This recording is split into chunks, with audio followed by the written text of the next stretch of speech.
Discuss about of the agriculture. हाँ जी, कृषि के बारे में बात कर रहे थे हम, भारतीय कृषि के संदर्भ में हम बात कर रहे थे। ठीक है, पिछले लेक्चर में हमने बात की थी भारत की प्रमुख फसलें और कृषि से संबंधित महत्वपूर्ण क्रांतियां। इसके अलावा कृषि का जो वर्गीकरण है ऋतुओं के आधार पर किस प्रकार से किया गया है, तो भारत में कृषि का जो वर्गीकरण है ऋतुओं के आधार पर कितने प्रकार से किया गया है भाई? 3 टाइप से। नंबर 1 रबी फसल, नंबर 2 खरीफ फसल और नंबर 3 जायद फसल। तो जायद फसलें कब बीजी जाती है या फिर क्या होती है जायद फसलें? जायद फसलें क्या होती है? जो रबी और खरीफ के बीच में बोई जाती है, जो मुख्यतः जिनके उत्पादन के लिए कम नमी या फिर ये जो है शुष्क क्षेत्रों में या कम नमी वाले क्षेत्रों में भी हो सकती है। ये फसलें मुख्यतः ऐसी फसलें होती है जिनको 30 से 40 दिन का समय लगता है रेडी होने के लिए। कितना समय का? लगभग 1 महीने से 1 महीना 10 दिन के आसपास इसको तैयार होने के लिए लगता है। जैसे मैंने बताया था खीरा हो गया, ठीक है, तर आपका खरबूजा हो गया, ठीक है, इस तरीके की जो फसलें, कद्दू हो गया, इस तरीके की फसलें जो है ये किसमें आती है? जायद फसलों के बीच में आता है। क्लियर बात सबको? यस या नो? अच्छा, रबी फसलें कब उगाई जाती है बताइए? हाँ जी, यानी ये किस प्रकार की ऋतु की फसलें हैं? रबी कैसी है? शीतोष्ण, जो शीतोष्ण कटिबंधीय क्षेत्र में उगाई जाती है, यानी ठंडे एरिया में या फिर ठंडे मौसम में। जैसे गेहूं हो गया, जौ हो गया, मटर हो गया, आलू हो गया, इस प्रकार की जो फसलें है किसके अंदर आएगी? रबी के अंदर। और ठीक उसी तरीके से जो खरीफ फसल है, तो खरीफ फसल क्या होती है भाई? किस प्रकार की फसलें हैं ये?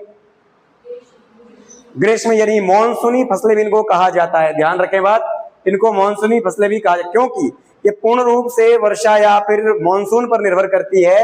यानी जो आपका अभी जो चल रही है फसल, अभी जो चल रही है, कौन सी चल रही है? अभी मक्का की फसल चल रही है, धान की फसल चल रही है, गन्ना का फसल चल रहा है इस समय, ठीक है। तो ये सारी की सारी जो फसलें हैं वो मॉनसून यानी वर्षा यानी अधिक पानी की मात्रा इनको चाहिए होती है, इसी कारण, और तापमान भी अच्छा खासा चाहिए होता है। लगभग 25 डिग्री के ऊपर का जो तापमान इनको चाहिए होता है उत्पादन करने के लिए। अगर आप अभी टेम्परेचर देखोगे तो लगभग 25 से ऊपर ही मिलेगा आपको, ठीक है, 25 से नीचे नहीं आया होगा अभी। 25, चाहे बारिश हो, चाहे धूप हो, चाहे जो मर्जी हो, टेम्परेचर इस समय 25 से ऊपर ही रहेगा। और जहां पर 25 डिग्री से ऊपर का जो तापमान है वहां पर धान या फिर अन्य प्रकार की जो फसलें हैं, मॉनसूनी फसलें, उनका उत्पादन किया जा सकता है। Is it clear? यस या नो? चलिए, तो इसके बाद मैंने आपको कुछ फसलें बताई थी भारत की प्रमुख फसल। जैसे चावल की अगर बात करें तो भारतीय चावल अनुसंधान संस्थान कहां पर है? हाँ जी, कटक कहां पड़ता है? उड़ीसा। कटक कहां पर है? अगर आपसे पूछा जाए कि केंद्रीय चावल अनुसंधान संस्थान भारत के किस राज्य में है, तो क्या बोलेंगे? उड़ीसा के कटक में। उड़ीसा के कटक में। तो ये हमने प्रीवियस लेक्चर में बात कर ली थी। आज हम आगे जो बात करेंगे, अगली जो मुख्यतः फसल है वो है आपकी तिलहन। क्या पढ़ ली थी क्या तिलहन के बारे में? नहीं पढ़ा था तो लिखेंगे तिलहन।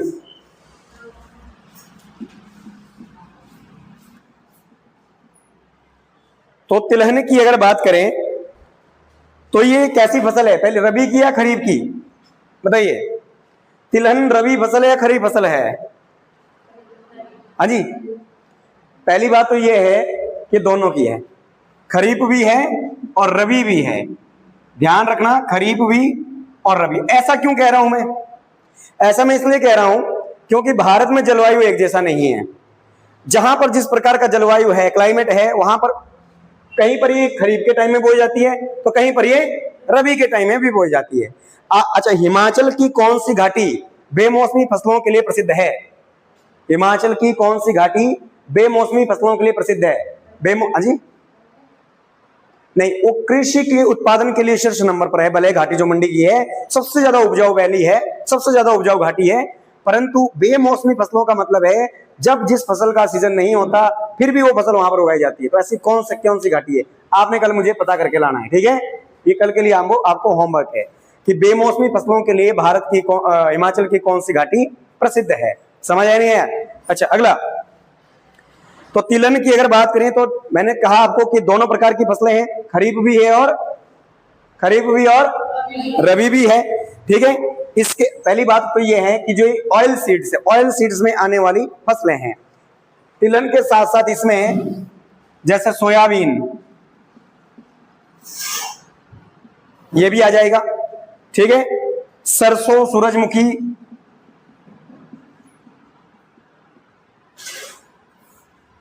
ये छोटे बीज वाले ऑयल, जिससे ऑयल बनता है, ऑयल सीड्स में आ जाती है सारी। नारियल, नारियल का भी तो ऑयल ही बनता है ना। और क्या हो सकता है? मूंगफली,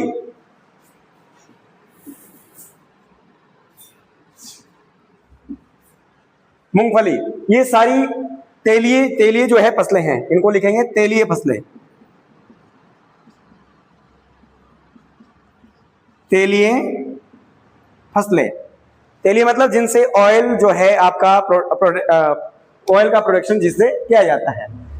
तो अगर हम बात करें तिलहन की, तो तिलहन उत्पादन में पहले स्थान पर कौन है? हाँ जी, तिलहन उत्पादन में पहले स्थान पर कौन है? हैं? पंजाब थोड़ी है। गुड। सोयाबीन और आपका तिलहन के लिए कौन है? मध्य प्रदेश। सरसों के लिए बताइए, सरसों के लिए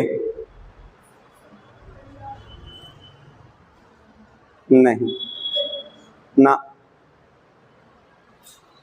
आपने कभी देखा नहीं है उस एरिया के? अच्छा, बीकानेर कौन कौन गया है? हाँ, अच्छा ठीक है। कैसे पता चला? बीकानेर में जो राजस्थान के जो लगाए होते हैं ना साइड से, देखे होंगे आपने बहुत सारी पेंटिंग्स, वहां पे सरसों की बड़ी वो दिखाई जाती है। तो राजस्थान में सरसों भी एक, राजस्थान में सबसे ज्यादा मात्रा में होता है सरसों, ठीक है। अच्छा, अगर आपको प्रति हेक्टेयर के आधार पर देखें तो पंजाब हरियाणा आएगा, ठीक है। कुल उत्पादन में क्या आ जाएगा? राजस्थान। भारत में इसकी खेती किसने की सबसे पहले? अंग्रेजों ने की होगी ना, चीन वाले तो आए नहीं थे। अंग्रेजों ने, भारत में सबसे पहले अंग्रेजों ने खेती की थी, ब्रिटिशर्स ने खेती की थी, ठीक है। आपने पढ़ा होगा 1813 का अधिनियम है, पढ़ा है कुछ ऐसा? पढ़ा है कुछ ऐसा? हाँ, तो इस तरीके से ये 1813 का अधिनियम, चाय के एक अधिकार का अधिकार समाप्त किया गया।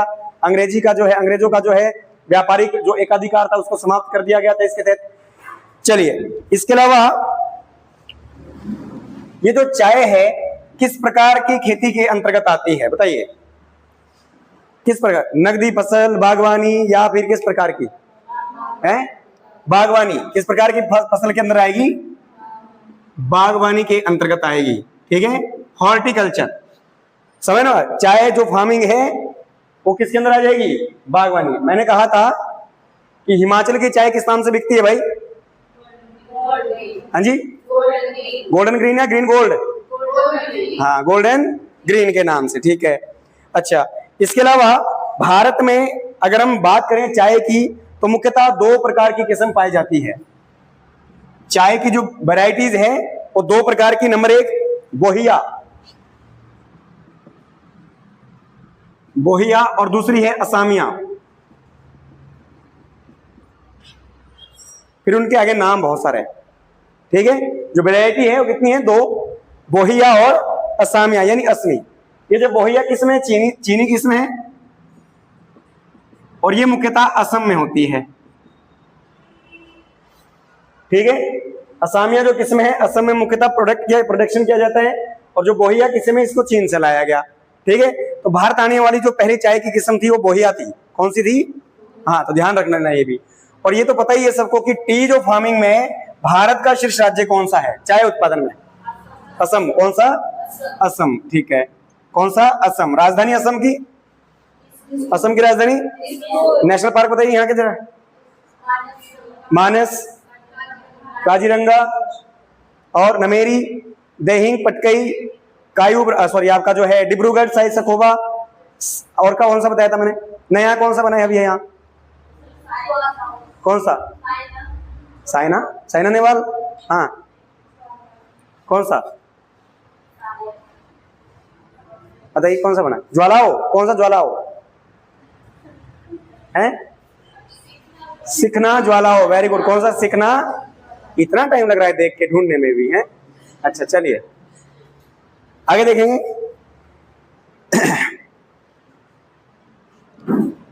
अच्छा, असम के अलावा और कहां पर चाय की खेती होती है? असम के अलावा भारत में? नहीं, हिमाचल में तो होती है, पर सबसे ज्यादा मात्रा में पहले नंबर में कौन है? असम। और उसके बाद दक्षिण भारत की जो नीलगिरी की जो पहाड़ियां हैं, नीलगिरी जी की जो पहाड़ियां हैं, वहां पर भी चाय की खेती बड़ी खूब तरीके से की जाती है। ठीक है, तो ये भी आपने बात ध्यान रख लेना। अच्छा, भारतीय चाय बोर्ड, भारत का जो टी जो बोर्ड है वो कहां है?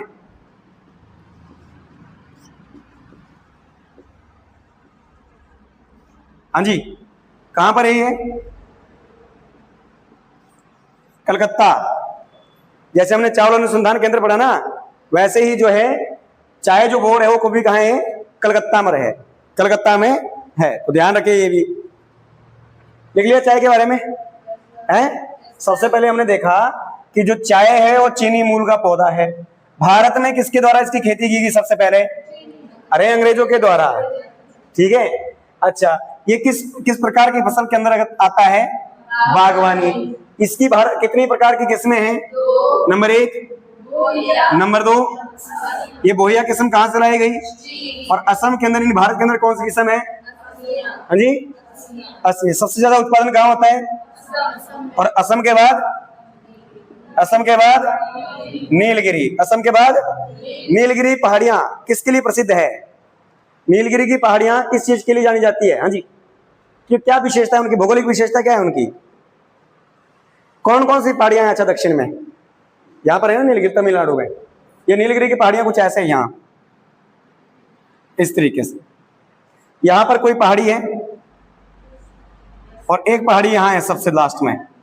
ये तीनों बताओ मुझे, सबसे ऊपर कौन सी है? ये कौन सी है? नीलगिरी। ये कौन सी है? अन्नाई मलाई। और ये कौन सी है? कार्डमम की पहाड़ी, यानी इलायची की पहाड़ियां। भारत की सबसे दक्षिण में जो पहाड़ियां हैं कौन सी है? कार्डमम की पहाड़ियां, यानी इलायची की पहाड़ियां।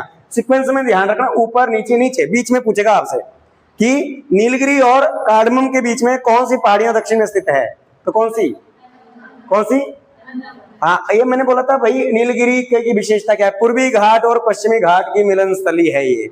पूर्वी घाट और पश्चिमी घाट जहां पर मिलते हैं उसे नीलगिरी कहते हैं। नहीं समझे? इसको कहते हैं पूर्वी घाट, इसको कहते हैं पश्चिमी घाट। जहां पर ये दोनों मिल रहे हैं उसे क्या कहते हैं? क्या कहते हैं? नीलगिरी की पहाड़ी। नीलगिरी की सबसे ऊंची चोटी कौन सी? नीलगिरी की सबसे ऊंची चोटी कौन सी है? डोडा बेटा, डोडा देंगे, डोडा। ठीक है, ऐसे इधर। अच्छा, तो फिर पूरे दक्षिण भारत की सबसे ऊंची चोटी कौन सी है? वेरी गुड, अन्नाई मुड़ी। कौन सी? अन्नाई मुड़ी। अन्नाई मुड़ी किस पर्वत पर स्थित है? इनमें से कहां पर है ये अन्नाई मुड़ी? अन्नाई मलाई पर। कहां पर है?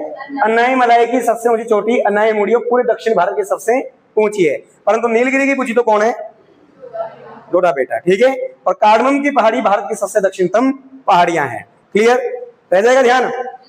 यस या नो? चलिए अगला।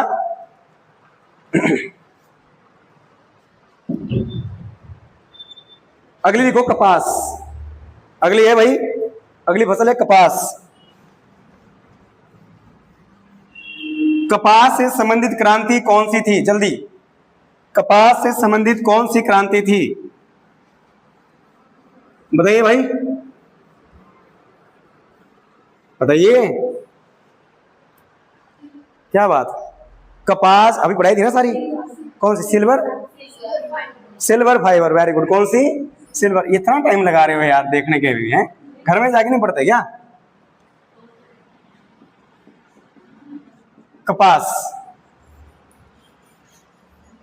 कौन सी क्रांति संबंधित थी? सिल्वर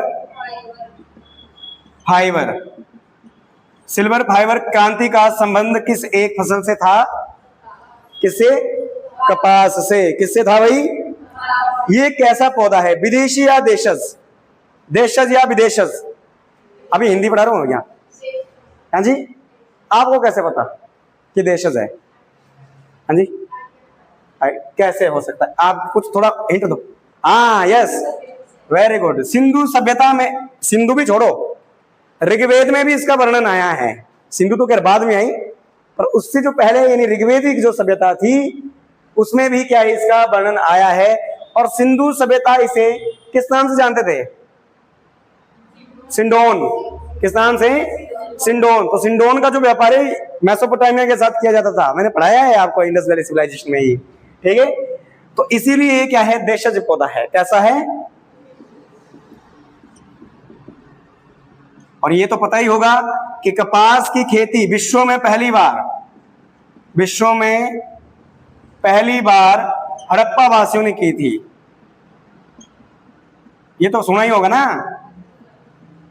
हड़प्पा वासियों ने की थी। अगर आपसे पूछा जाए ना क्वेश्चन कि हड़प्पा वासियों की प्रमुख देन क्या है, तो बहुत सारी देन है। अच्छा कोई बताइए जरा 2-3 चीजें। एक तो ये, इसको छोड़ करके क्या उन्होंने विश्व को दिया है? हड़प्पा सभ्यता जो भारत की सबसे प्राचीन सभ्यता है, लगभग 5000 साल पुरानी की सभ्यता है, उसको हम ज्योग्राफी में मिक्स कर रहे हैं ना यहाँ। अच्छा, तो उसकी प्रमुख देन क्या है?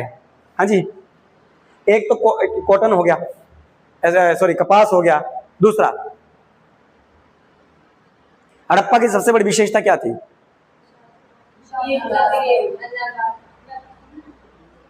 बोल रहा है कोई? ठीक, हाँ, नगर नियोजन, नगर को सिस्टमैटिक ढंग से बनाना। आज भी बनाया जाता है, जब भी आप कोई घर मकान बनाते पहले नक्शा ही बनाते होंगे ना, है? तो ये किसकी देन है? ये भी।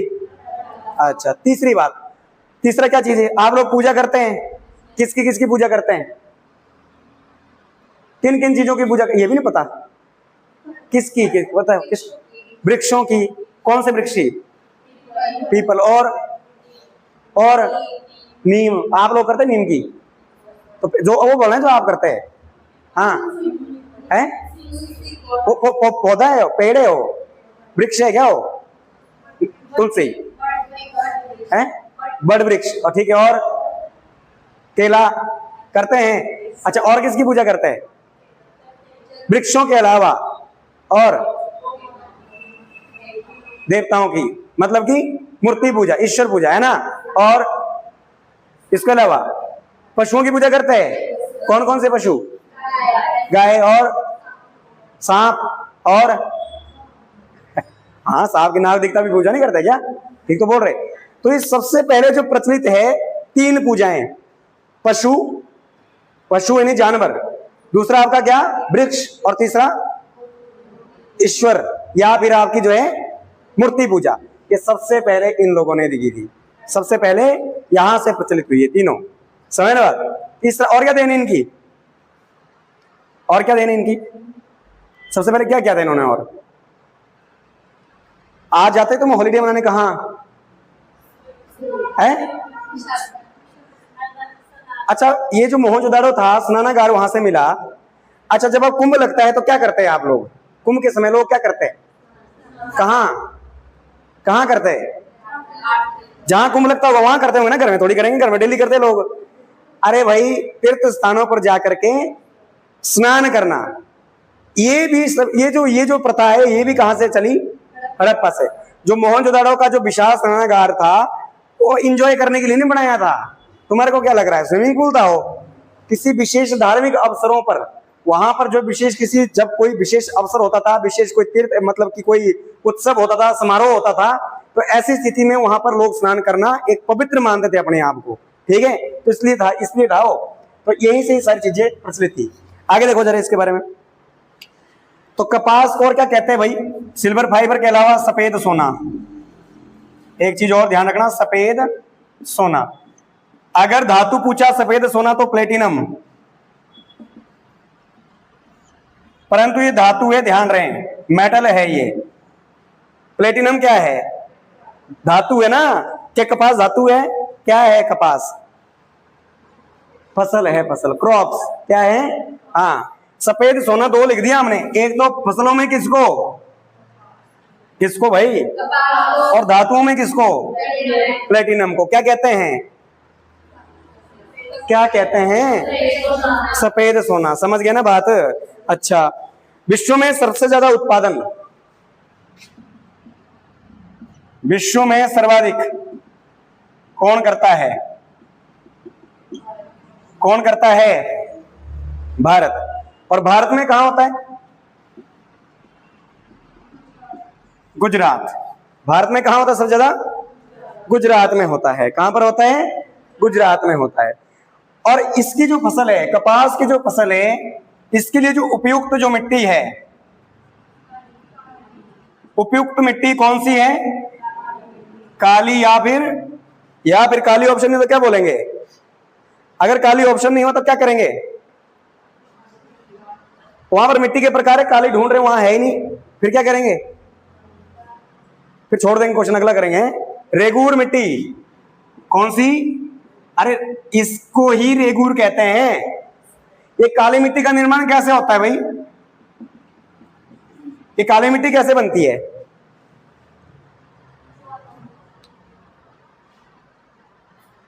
बोलो बोलो, शाबाश। ज्वालामुखी, जा तो ठीक रहे हो। हाँ, ज्वालामुखी के लावे से काली ही मिट्टी क्यों बनेगी? दूसरी भी तो बन सकती थी, वो लाल बननी चाहिए ना। ज्वालामुखी का लावा कैसा होता है? रेड कलर का होता है, तो लाल बननी चाहिए थी। और पहली बार सीधी मिट्टी बनेगी क्यों? पहले पत्थर बनेगा। जब लावा जमकर बाहर निकलेगा, मेग्मा जब बाहर आएगा तो स्ट्रांग हो जाएगा ना वो, तो क्या बन जाएगा? पत्थर बनेगा। तो मिट्टी कैसे बनी फिर? चट्टाने पढ़ी आपने? पढ़ी चट्टाने कितने टाइप की होती है? तीन, आग्नेय, अवसादी और कायांतरित या फिर रूपांतरित। कायांतरित रूपांतरित एक ही होता है। सबसे पहली ज्वालामुखी के मेघ में से कौन सी चट्टान बनती है? आग्नेय, इसलिए इसको प्राथमिक चट्टान कहते हैं। फिर आग्नेय के टूटने से क्या बनती है? अवसादी, और अवसादी के टूटने से कायांतरित या रूपांतरित। ठीक है, ये आगे पढ़ाऊंगा। तो ये आग्नेय चट्टानों के निक्षेपण से, आग्नेय चट्टानें जब टूटती है और टूटने के पश्चात वो जब छोटे छोटे कणों में विभाजित हो जाती है, तो उसी से क्या बनती है? काली मिट्टी या रेगूर मिट्टी बनती है। समझ लो, जो किसकी खेती के लिए प्रसिद्ध है? कपास की खेती के लिए प्रसिद्ध है। क्लियर? तो ये भी आपने बात ध्यान रख लेना है। आगे, गन्ना, शुगर कैन।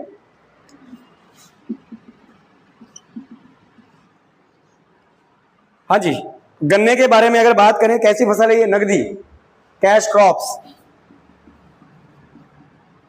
अच्छा, नगदी फसल समझते क्या होता है? बताइए क्या होती है नगदी फसल? किसे कहते हैं?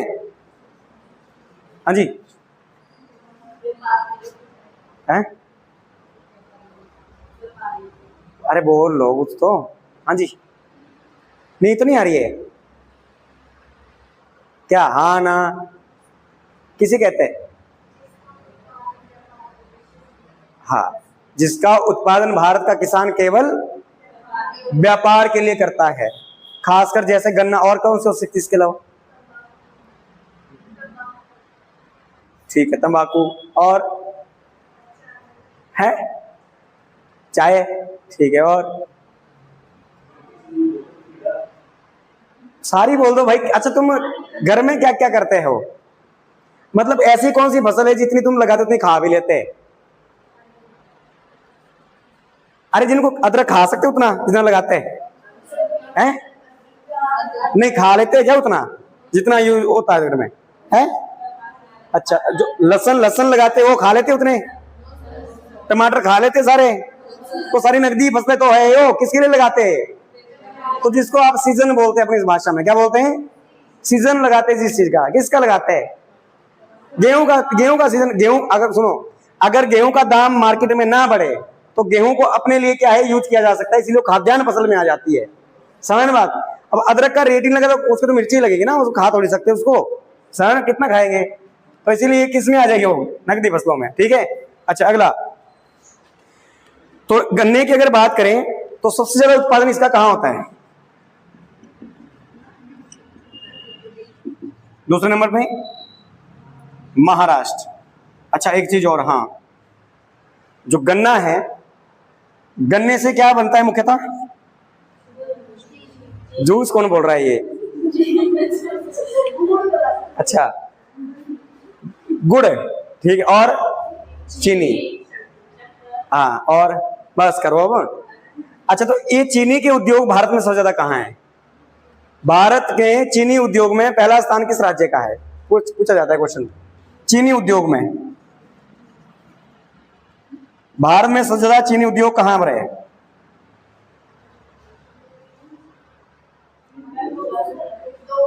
हाँ जी, कहां पे? महाराष्ट्र। यही तो दिक्कत, उत्पादन होता है गन्ने का कहां, परंतु उद्योग कहां है, महाराष्ट्र में। ठीक है, और ये क्वेश्चन बहुत बार पूछा गया है, ये सेम वही वाला है जैसे कोयले के लिए आता है क्वेश्चन, कोयला उत्पादन और कोयला भंडारण, सब ने रट्टा लगाया था झारखंड झारखंड झारखंड, वो थोड़ा उटपटांग करके दे देते हैं, खत्म काम वहां। ठीक है, अच्छा अगला, अगर गन्ने की बात करें तो गन्ना प्रजनन संस्थान की स्थापना या फिर गन्ना प्रजनन संस्थान कहां पर है, जहां पर गन्ने की बीज के किस्म को तैयार किया जाता है।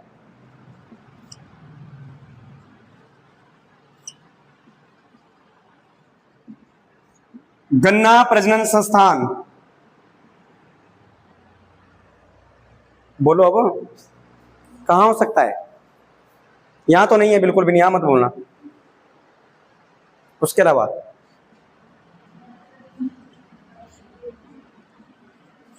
तमिलनाडु। कब बनाया गया, कब स्थापित किया गया था, 1912। कब, 1912 में। ठीक है, गन्ना जो प्रजनन जो संस्थान है वो तमिलनाडु में स्थित है और ये सन 1912 में स्थापित किया गया था। ठीक है, क्या हुआ था 1912 में, इस इतिहास में आ जाओ वापस। दिल्ली भारत की राजधानी बनी थी, वेरी गुड। और भारत की राजधानी दिल्ली बनी थी सन 1912 में। घोषणा कब हुई थी, 1900, किसने की थी घोषणा, जॉर्ज पंचम। जब भारत आया था 1911 में, तब दिल्ली दरबार लगाया गया था, उसने ये घोषणा की थी। 1912 में राजधानी बनी, भारत की राजधानी कलकत्ता से दिल्ली। और क्या हुआ था, और क्या हुआ था हैं? अच्छा, आपने नाम सुना होगा एक, आजाद हिंद फौज की स्थापना किसने की थी ना, सुभाष चंद्र ने बोलना, वो नहीं थे संस्थापक, वो कमांडर थे उनके, सबसे बड़े कमांडर। तो इंडियन नेशनल आर्मी बोलते हैं इनको, इसको आईएनए। अच्छा, एक बार अभी क्वेश्चन आया था कहीं, आईएनए का संस्थापक, तो कईयों बच्चों को ना समझ नहीं आ रहा है कि कौन था, तो सबने लगा दिया कांग्रेस पार्टी। अरे भाई, आईएनसी और आईएनए में फर्क नहीं दिख रहा है आपको, Indian national Congress, Indian national army, इसके संस्थापक थे राम बिहारी बोस। सर 1942 में स्थापना हुई थी सिंगापुर में, किसकी, आजाद हिंद फौज की। और आजाद हिंद फौज का यही जो आदमी था, कौन, इसके साथ और दो और थे, एक थे प्रफुल्ल चाकी और दूसरे थे खुदीराम बोस। नाम सुना इनका, 3 आदमी थे। तो इन्होंने 1912 में लॉर्ड हार्डिंग की गाड़ी पर बम गिराया था दिल्ली में, जिसमें हार्डिंग तो बच गया था, परंतु कुछ जो 3-4 जो लोग हैं उसके साथी जो है मारे गए थे। इसी कारण से इन तीनों के ऊपर मुकदमा चला था बम गिराने का। ठीक है, भगत सिंह वाले केस नहीं बोल रहा हूं, 1929 की घटना थी। ठीक है, तो इसमें क्या होता है, राम बिहारी बोस भारत छोड़कर भाग गए, कहां चले गए, जापान, सिंगापुर, थाईलैंड से होते हुए। जो आपके खुदीराम बोस है उनको फांसी हो गई, सबसे कम उम्र का शहीद था, 16 साल, खुदीराम बोस। समझ गए ना बात, सबसे कम उम्र का जो क्रांतिकारी थे वो कौन थे, खुदीराम बोस, उनको फांसी हो गई। और जो प्रफुल्ल चाकी थे उन्होंने सरेंडर नहीं किया, उन्होंने सुसाइड कर लिया, आत्महत्या कर ली। तो 3 लोग थे, ये घटना थी 1912 की, Indian national army. Subhash Chandra Bose जो इससे संबंध में जुड़े, वो जुड़े 1943 में। सुभाष चंद्र बोस का जो इसके साथ संबंध रहा सन 1943 में, ये इसके सबसे बड़े कमांडर बने थे। राम बिहारी बोस ने इंडियन नेशनल आर्मी की जो कमान है 1943 में सुभाष चंद्र बोस को सौंपी थी। ठीक है, समझ गए ना बात। और सुभाष चंद्र बोस ने फिर इसकी 5 रेजिमेंट बनाई थी आगे, नेहरू रेजिमेंट, सुभाष रेजिमेंट, गांधी और आपका जो है लक्ष्मी रेजिमेंट। और लक्ष्मी सहगल उसकी सबसे बड़ी महिला रेजिमेंट की सबसे बड़ी कमांडर बनी थी। ठीक है ना, इंडियन नेशनल कांग्रेस अलग था, वो अलग है, उसके बारे में हम बात कर चुके हैं पहले भी कई बार। ठीक है, अच्छा 1912 के होगा, चले आगे देखो। कहावा, कहावा समझते, कश्मीर में जाओ कभी कहावा बोलते हैं, वहां है नहीं, कॉफी और कहवा थोड़ा अलग है, बोलते नहीं है, अलग है। देखो थोड़ा बस चेंजिंग है कॉफी, है तो कॉफी परंतु अलग अलग है थोड़ा। जो कॉफी है, कॉफी के जो बीज होते हैं उसको पीस कर कॉफी बनाया जाता है, पहली बात तो ये। परंतु ये कहवा कैसे बनता है, कॉफी के जो बीज है उसको बॉयल करके फिर दोबारा पीस कर जो निकलता है उसको कहवा बोलते हैं। इतना फर्क है कॉफी, परंतु थोड़ी वैरायटी चेंज हो गई ना, बॉयल हो गया ना वो, तो वैरायटी चेंज हो गई। तो कहवा और कॉफी अलग है, तो कहवा और कॉफी लिख सकते हैं।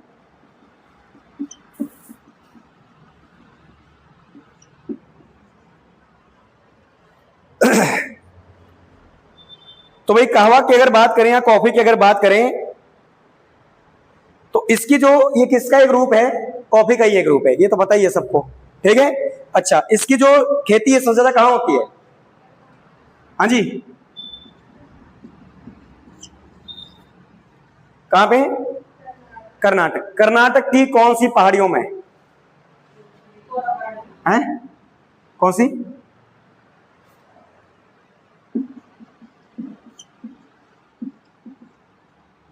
सुना है कभी ये? सुना है? तो फिर बाबा बुदान की पहाड़ी, बाबा बुदान की पहाड़ी, ठीक है। तो ये कर्नाटक में प्रसिद्ध है। और दूसरी बात, कर्नाटक मैंने और एक फसल के लिए प्रसिद्ध बताया था पहले नंबर पे, कौन सी? मक्का। मक्का के लिए भी कौन है? मक्का के लिए भी कौन है भाई? कर्नाटक। कॉफी के लिए भी कौन है? कर्नाटक। तो भारत में इसकी दो वैरायटी है भाई,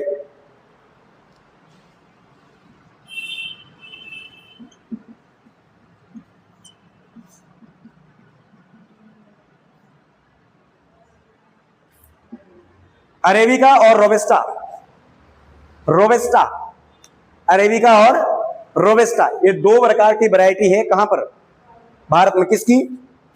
किसकी भाई? कॉफी की, ठीक है। और भारत में सबसे ज्यादा जो होती है ये सर्वाधिक, भारत में सबसे ज्यादा किस्म भी कौन सी? रोबस्टा। बस तो दोनों होते हैं पर सबसे ज्यादा जो उत्पादन होता है रोबस्टा का होता है, ठीक है। तो ये था किसके बारे में? कॉफी के बारे में। आगे देखो, जूट उत्पादन। जूट, इसे क्या कहते हैं भाई?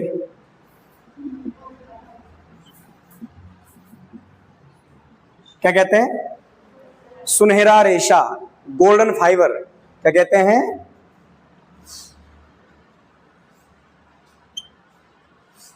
गोल्डन फाइबर इसे कहते हैं, ठीक है। गोल्डन फाइबर यानी सुनहरा रेशा इसे कहा जाता है। किसको? किसको? जूट को। दुनिया भर में सबसे ज्यादा उत्पादन कहां होता है? सर्वाधिक उत्पादन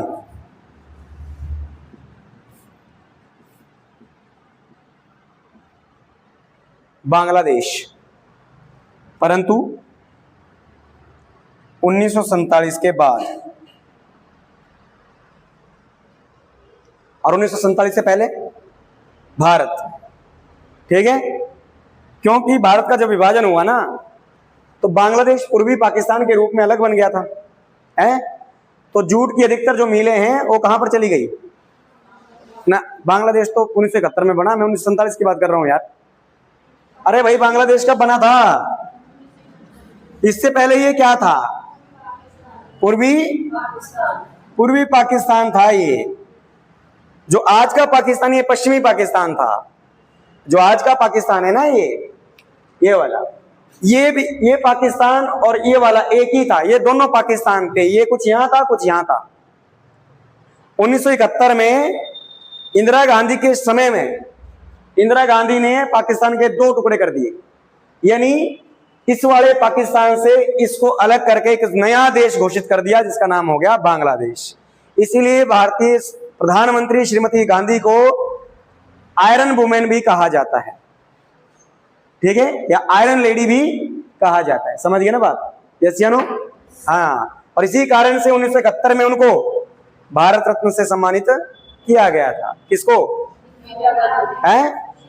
हाँ। और देश के, जिस देश का जो सबसे बड़ा योगदान दिया, यहाँ बंगालियों में से सबसे बड़ा जो योगदान था देश को बनाने में, वो था शेख मुजीबुर रहमान। किसका? शेख मुजीबुर रहमान, जिन्हें बंगबंधु के नाम से जाना जाता है, और जिन्होंने महात्मा गांधी को कौन सा नाम दिया था? क्या कहा था उन्होंने महात्मा गांधी को? बहुत सारे नाम है ना गांधी जी के, तो क्या कहा था उन्होंने गांधी को? जादूगर। क्या कहा था? जादूगर। जादूगर का मतलब ये नहीं कि एक सिक्के के दो बना लेते थे, हो ऐसे नहीं, हो भाई कभी कबूतर बना दिया, सांप बना दिया, ऐसे वाले जादूगर नहीं। मतलब जहां भी गांधी जी जाते थे ना उनको देखने के लिए लोग उमड़ पड़ते थे, भीड़ लाखों करोड़ों की संख्या में लोग आ जाते थे। ठीक है। हाँ, ईदगाह की कहानी सुनी है आपने? सुनी है? किसने लिखी थी ईदगाह? हाँ, मुंशी, याद है ना सबको? है हामिद का चिमटा, याद है ना सबको? कहाँ है ईदगाह का मैदान? है कहाँ है ईदगाह? ये नहीं पता। वो हमारे शिमला में है। जब हिमाचल प्रदेश में 1921 में महात्मा गांधी पहली बार शिमला है, तो जैसे ही रात को शिमला है, दूसरे दिन लगभग 10,000 लोगों को ईदगाह के मैदान में उन्होंने प्रेजेंट किया था। तो ये पता होना चाहिए कि ईदगाह है कहाँ। हे भगवान। चलिए, चिमटे ही चिमटे पड़ा वहां खाली, बस। प्रेमचंद भी क्या टेक्निकल आदमी था, या लिख देता कि हिमाचल में है, वो ये लिखा ही नहीं उसने वहां है। बेचारे सस्पेंस में रह रहे सारे, चिमटा याद रह गया, ये भूल गए है कहाँ ईदगाह। अच्छा जी, तो ये था बांग्ला। तो भाई उत्पादन में पहले स्थान पर दुनिया भर में कौन है? बांग्लादेश। और अगर हम भारत की बात करें तो भारत में पश्चिम बंगाल, भारत में पश्चिम बंगाल, भारत में कहां पर होता है सबसे ज्यादा? पश्चिम बंगाल में होता है। ठीक है ना। अच्छा, मुझे एक बात बताइए, इस साइड क्या है? इस साइड क्या है? पूरब। इस साइड क्या है? इधर, इधर। और यहां पर एक राज्य है हमारा, क्या नाम है इसका? तो ये तो पूरब में है, इसको पश्चिम बंगाल क्यों कहते हैं? तो बांग्लादेश के पश्चिम में, तो फिर यहाँ पर ये भी तो है उड़ीसा, उसको क्यों नहीं कहते पश्चिम उड़ीसा? बांग्लादेश के पश्चिम में तो बहुत सारे हैं ना। है? किसके? क्या रीजन था? रीजन क्या था? क्या रीजन क्या है? कौन? बांग्लादेश और पश्चिम बंगाल? हाँ, नहीं, दो कौन? बांग्लादेश और एक ही था मतलब? तो ठीक है, यही है। तो बांग्लादेश और पश्चिम बंगाल पहले एक ही था, ये बंगाल प्रांत था। क्या कहते थे इसको? सुना है बंगाल का विभाजन? तो भैया जो बंगाल है, जो आज का जो बांग्लादेश है, ये मुस्लिम थे। और जो आज का जो आज का जो बांग्लादेश है, मुस्लिम कम्युनिटी थे सबसे ज्यादा जनसंख्या। और जो पश्चिम बंगाल है आज का, वहां पर हिंदू कम्युनिटी। तो हिंदू मुस्लिम को अलग करना ही क्या घटना कहलाई? 1905 का बंगाल विभाजन लॉर्ड कर्जन ने घोषणा की थी।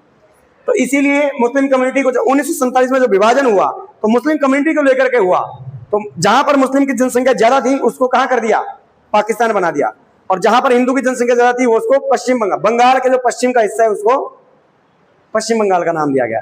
और कालांतर में ये क्या है? हमारा राज्य है भारत का। ठीक है। चलिए, तो सबसे ज्यादा जूट उत्पादन कहां हो गया भारत में? सबसे ज्यादा परंतु 1947 के बाद, 1947 से पहले। और क्या कहते हैं इसको? क्या कहते हैं इसको? हाँ, अब देखो, मसाले, मसाले, मसाले को क्या बोलते हैं भाई इंग्लिश में? स्पाइसेस है? स्पाइसेस बोलते हैं क्या? सही कह रहा है, ये पता है तुम्हारे को है? इतना गांधी जी का आंदोलन कर लेते याद एक हैं? नो, वो नहीं करने, वो मसाले थोड़ी पूछ रहे पेपर में। हाँ, ये पूछेगा कि ज्यादा ज्यादा कहां पर होता है। ठीक है। अच्छा, तो फिर देखते जरा इसके बारे में क्या जानते हैं। तो जो मसाले हैं, भारत विश्व का सबसे बड़ा उत्पादक और उपभोक्ता देश है। प्राचीन काल से चला आ रहा है ये प्रथा। भारत जो है दुनिया का सबसे बड़ा उत्पादक भी है और कंज्यूमर भी है। प्रोडक्शन भी होता है सबसे ज्यादा और यूज भी होते हैं सबसे ज्यादा। अरे इसी मसाले का कमाल तो हमारी गुलामी थी। ये लगा मसाला ढंग का 250-300 साल तक का है। मतलब कि अरे इसी मसाले के चक्कर में अंग्रेज ये आए, कौन? वास्को डी गामा आया भारत। पहले आया था कौन? Vasco D gamma. फिर वास्को डी, कल भी मैं बता रहा था ना इसके बारे में। हाँ, तो वास्को डी गामा यहाँ से होते हुए कहाँ, इधर भाई, यहाँ इसने मसाले खरीदे दक्षिण भारत में, बड़े खूब, पूरा जहाज भर के लेके गया, और जितनी कीमत में उसने यहाँ पर खरीदारी की थी, जब वो यूरोप गया वापिस तो उससे 8 गुना दाम उसको मिला वहां। मतलब अगर कोई चीज उसने 10 रुपए की खरीदी है तो यूरोप में कितने की बेची हो, 80 रुपए की, 90 की कैसे, 80 की, ठीक है, समझ बात है। मैं मेरा तो कमजोर है ही, पर तुम्हारा भी है क्या है, अच्छा समझ रहा। तो इसी कारण से इसको देखते हुए और यूरोपीय आए, पहले फ्रांस आए, पुर्तगालीज आए, फिर डच आए, फिर फ्रांसीसी आए, फिर डेनिश आए, उनको देखते हुए अंग्रेज भी आए। तीनों लड़ पड़े भारत में जाके। यहाँ कर्नाटक की 3 लड़ाइयां हुई थी, फर्स्ट कर्नाटक युद्ध, दूसरा कर्नाटक, तीसरा है कर्नाटक, तो 3 कर्नाटक युद्ध हुए यहाँ। और तीनों देखो, भारत में मुगलों का राज चल रहा है, लड़ कौन रहे हैं, यूरोपीय आपस में, मकान किसी और का, लड़ रहे किराएदार, समझ रहे मेरी बात आप। तो लड़ाइयां हो रही है भाई, कौन लंबे समय तक शासन करेगा भारत में, व्यापार पर अधिकार करेगा। तो इसमें अंग्रेजी शक्ति जो है वो जीत जाती है, फ्रांसीसी, डचीज और डेनिश को हरा करके अंग्रेजों ने लंबे समय तक शासन किया। पहले इन्होंने धीरे धीरे यहाँ पर फैक्ट्रियां लगाई, केरल, कर्नाटक, मसूलीपट्टनम, देगनापट्टनम, विशाखापट्टनम, फिर धीरे धीरे करके ये बंगाल की तरफ गिरद दृष्टि लगाया बैठ गए। बंगाल का नवाब होते थे सिराजुद्दौला, सिराजुद्दौला को हरा दिया 1757 की प्लासी की लड़ाई में, ठीक है। फिर उसके बाद मीर कासिम यहाँ का नवाब बना, फिर उसको भी हरा दिया 1764 की बक्सर की लड़ाई में। फिर उसके बाद जब इनको पता चल गया कि भारत के राजा देखने के लाल है, ठीक है, असल में तो मसाले इनके कमाल गए, ठीक है, परंतु है किसी काम के नहीं यहाँ। तो दोनों युद्धों में हार गए बंगाल के नवाब। अब बंगाल पर राज किसका हो गया, अंग्रेजों का। और इसी कारण से बंगाल को उन्होंने अपना पहला केंद्र बनाया, और इसी कारण से कलकत्ता बंगाल को पहली राजधानी अंग्रेजों ने बनाई थी। और बंगाल से तभी हम पढ़ते, बंगाल का पहला गवर्नर, बंगाल का दूसरा। हम दिल्ली का क्यों नहीं पढ़ते, क्योंकि दिल्ली को एक तरफ इन्होंने रुक ही नहीं किया। बंगाल जो है उस समय एक, पहली बात तो समुद्री मतलब कि जल क्षेत्र वाला एरिया था, यहां से ट्रेड किया जाता था, यहां तक इंडोनेशिया, यहां तक पूरा इंडोनेशिया के जितने भी आपके पापुआ न्यू गिनी, ऑस्ट्रेलिया है, पूर्वी जो देश है, जापान से देश है, उनके साथ यहां से व्यापार किया जाता था समुद्री मार्ग से। एक बड़ा अच्छा तरीका था, मतलब बड़ा अच्छा जो क्षेत्र है वो आपका व्यापार के लिए प्रसिद्ध था। इसीलिए उन्होंने बंगाल को अपना केंद्र बना दिया। और बंगाल के बाद धीरे धीरे करके इनके गवर्नर आए, कभी वेलेस्ली आ रहा है, कभी रॉबर्ट क्लाइव आ रहा है, कभी डलहौजी आ रहा है, कोई सहायक संधि लगा रहा है, कोई लेफ्स का सिद्धांत लगा रहा है, कोई आपका जो है किस प्रकार की नीति लागू कर रहा है। और इसी तरीके से धीरे धीरे करके इन्होंने राजाओं को एक के बाद एक हराना शुरू कर दिया, और अंततः दिल्ली के लाल किले पर भी कब्जा कर लिया। और अंतिम जो नवाब था बहादुर शाह जफर द्वितीय, उसको लाल किले से भगा करके रंगून भेज दिया, म्यांमार भेज दिया, वहीं पर उसकी मृत्यु हो गई। संपूर्ण भारत पर भारत का अधिकार हो गया, ठीक है। तो लगभग ये मसाले का कमाल है, समझ आया, यस या नो। अच्छा, तो ये थी भाई कृषि के बारे में। अगला जो लेक्चर कल हम बात करेंगे हिस्ट्री में। हिस्ट्री में हम पढ़ेंगे